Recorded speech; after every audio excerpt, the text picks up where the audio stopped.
Hi USBGF Facebook friends, this is Phil Simborg, USBGF Resident Teaching Pro, with another short lesson of the day. This is a cube action problem. Red is on roll and he's thinking about doubling. Red is losing 7 away, 4 away. My question to you here is, if you were red, would you double? And if you were blue, would you take or drop this cube?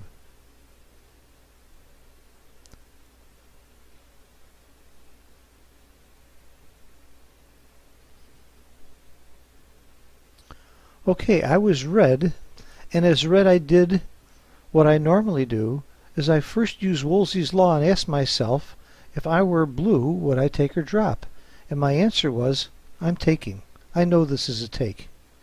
So the next question is it a double? And the answer is, if I know it's a take, it is a double if I'm going to lose my market. Normally 25% of the time, but because I'm losing here, I can afford to lose my market less than that. So I figure if I have about 7 market losers instead of 9, I probably still have a double. And I could see that I have several good rolls that make the 4 point. I could roll double 6 and make the 9 point and the 7 point.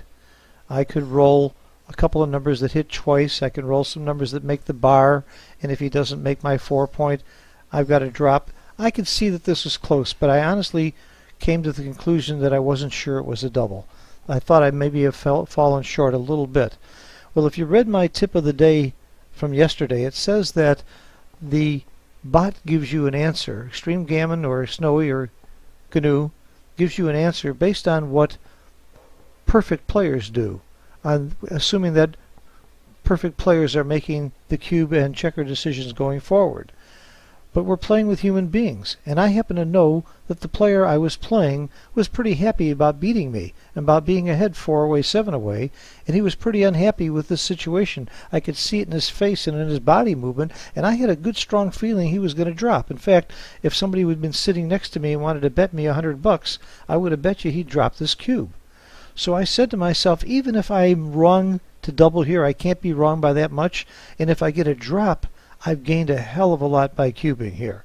So I did use my knowledge and skill of the game that I'm studying and learning and trying to get good at, but I'm also applying the human factor and realizing that there's a reasonable chance that I might get a drop here. And sure enough, I doubled and he dropped. Well, take a look at the answer here. I was absolutely right that it wasn't a double. About a 2% error to double.